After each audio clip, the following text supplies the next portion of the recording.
শিক্ষার্থীবৃন্দ, আজকে আমি আলোচনা করছি কর্মধারয় সমাস নিয়ে।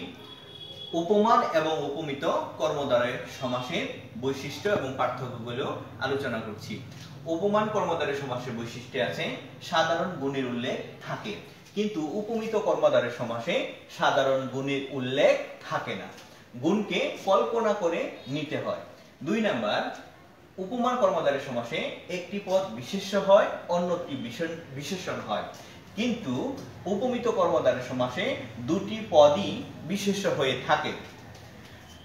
3 নাম্বার, উপমান কর্মধারয় সমাসে বেশ বাক্যের মাঝে ন্যায় মত শব্দটি থাকে, কিন্তু উপমিত কর্মধারয় সমাসে ন্যায় মত বেশ বাক্যের শেষে বসে, তবে কখনো কখনো মাঝেও বসে। 4 নাম্বার, উপমান কর্মধারয় সমাসে একটি পদ ধরা যায়, অন্যটি ধরা যায় না, তবে উপমিত কর্মধারয় সমাসে দুটি পদই ধরা যায়। এখন আমরা উদাহরণ দিয়ে বুঝিয়ে দিচ্ছি। তুষার শীতল, তুষারের ন্যায় শীতল। এখানে সাধারণ গুণের উল্লেখ থাকে 1 নম্বরে। এখানে তুষার এবং শীতল, শীতলটা হলো গুণ, তুষার একটা বিশেষণ নাম।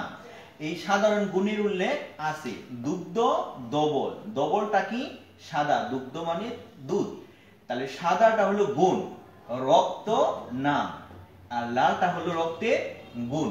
তাহলে এই উপমান কর্মধারয় সমাসে একটি গুণের উল্লেখ থাকবে, কিন্তু উপমিত কর্মধারয় সমাসে গুণের উল্লেখ থাকে না, গুণকে কল্পনা করে নিতে হয়।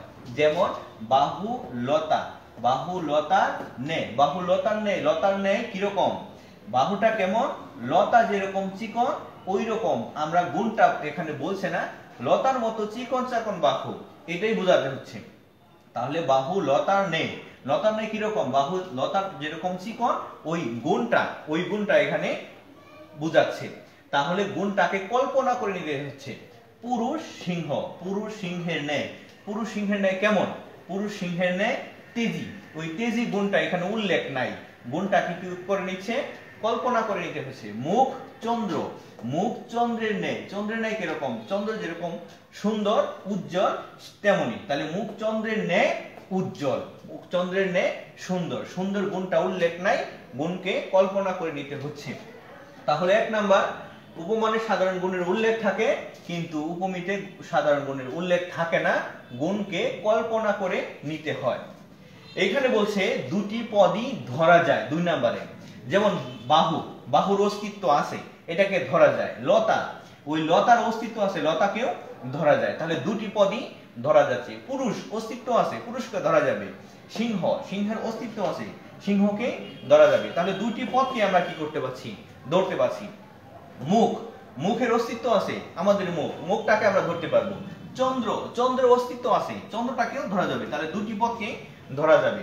কিন্তু এইখানে এই উপমানে একটি পদ ধরা যায়, অন্যটি ধরা যায় না। যেমন তুষারকে, তুষারের অস্তিত্ব আছে, তুষারকে ধরা যায়, কিন্তু শীতল, শীতলকে অনুভব করতে হয়, এটাকে ধরা যায় না।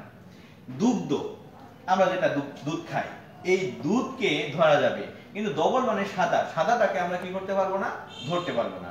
রক্ত, আমাদের গায়ের রক্ত, গরু ছাগলের যে রক্তটা দেখি, এই রক্তটা ধরা যায়, কিন্তু লালটা কল্পনা মানে ধরা যায় না, লালটাকে আমরা কি করি, অনুভব করি, এটা লাল, এটা সাদা।